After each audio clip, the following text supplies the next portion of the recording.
Welcome to the Secret Sauce of Outsourcing podcast that's dedicated to making you better at working with OFS. This is episode 300. Training your OFS solves a lot of problems. So one of the things I've talked about, I've talked about it so many times over the years. I started talking about this in 2007, and I've just seen so much that training solves so many problems. And look, I know you don't want to train someone. If you're listening to this, I know you're too busy. I get it.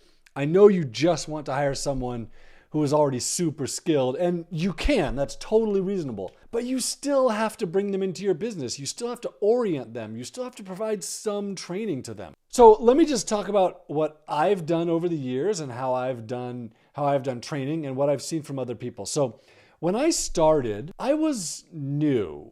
I had never really successfully worked with someone else working for me. I had hired people, but it had never worked out.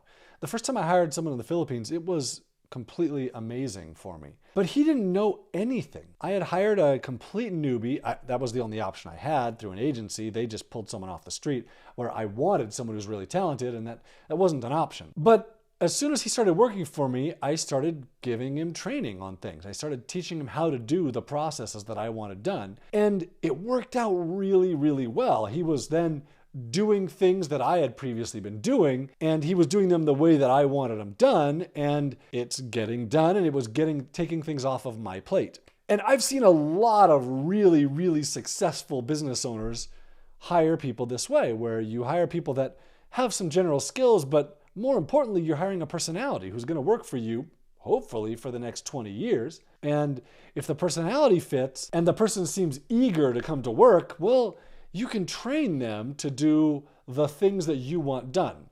I see so many people that come to me, and I'll talk about a bookkeeper, for example.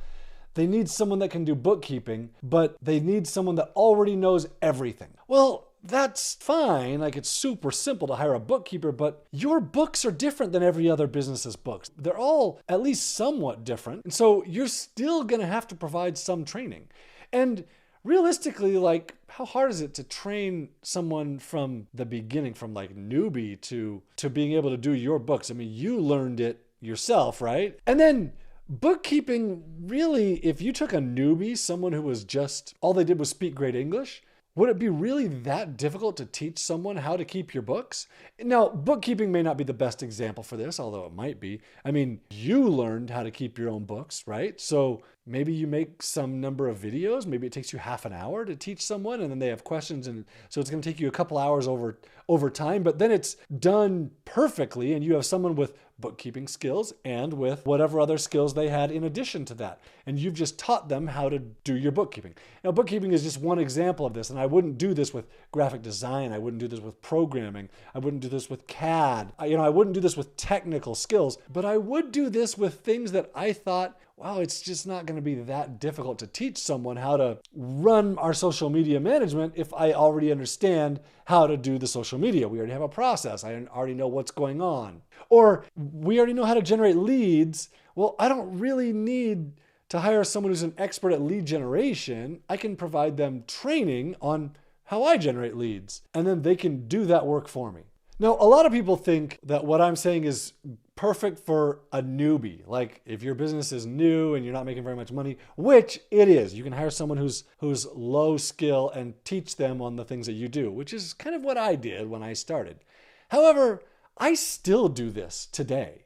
I will still hire someone because of a specific skill that they have, which may be just English. They're really, really talented English. And I'm going to teach them to do customer support, or I'm going to teach them to do some specific type of writing that I want done, where maybe they haven't done that before, maybe they don't know how to do it, but I know their personality is a good fit, and this other skill that's really relevant to this is a really good fit, and I'm going to be willing to teach them things because they're going to be a better fit for the business because of personality and other skills, rather than just a specific, oh, you're good at this one thing, that's the only thing you know how to do, and that's all I'm going to ever give you. So then, as your OFS gets more skills, you've trained them on more things, what you'll find is, number one, they'll pick up new skills more easily. And then number two, you'll be able to train them on new things with less effort from you, because the more they know, the more they know. And the more that they know, the more that they can pick up on and read between the lines of when you left something out of your training, or the more they'll contribute to your business because they've seen you train them on this and this and this piece of your business. So they start to make connections with other pieces, and you give them training on something else, and they'll say, oh, I know from this and this that what he really meant was to do this, and this way is actually really going to be better for the business, so I'm going to do it like this. I've seen that countless times in my business where I've asked people to do things, where I've given them previous trainings on A, B, and C. Now they're doing E, and they're better at E than I would have been because they knew A, B, and C. They made connections. They did D. And then when they got to E, it was like, oh yeah, I know what to do here. And I also know how to do it better than you do. So along with that, one of the things you'll notice is A, B, C, D, and E, someone's doing these things. Now, I don't do this with everybody, but I very often cross-train my OFS to do multiple things so that if someone else disappears or someone else gets sick or whatever, then another person on my team can take over that person's responsibilities. Now, there's a whole other side to this, which is what training does to the relationship between you and the person in the Philippines. I'm gonna have to cover that in another episode, but just be aware that training in the Philippines is like critical for them to be willing to trust you as their boss. They don't trust you when you hire them. It's fine if they're super skilled and you aren't gonna provide them very much training, but you still have to provide something. Otherwise, they just won't trust you as their employer. And if they don't trust you, the chances of them being willing to go above and beyond to do really, really great work is low. So when I got started, there was no other option but for me to train every single thing. Anything I wanted, I had to teach it. Now we've created VAsMadeEasy.com, which is training that you get to hand off to your OFS that you hire. You hire someone, you can hand them our training.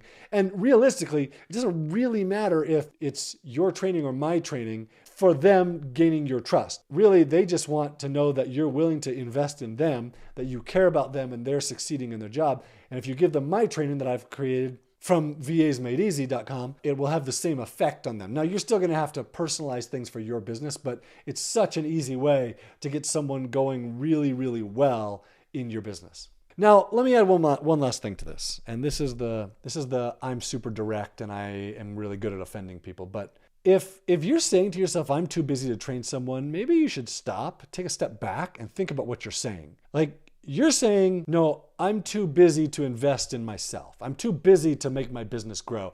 I'm too important in my busyness to do something that will give me time back in my life. Like, it just doesn't, nothing about that makes sense to me other than our super messed up culture in the US of busy means you're super important and super awesome. To me, that's so messed up. I can't even. So think about what you're saying. If you're too busy to train someone, you're too busy to grow your business, you're too busy to step back and get some time back in your life, or you're too prideful to get time back in your life because that means you base your self-esteem on how busy you are. To me, nothing about I'm too busy to train someone makes sense.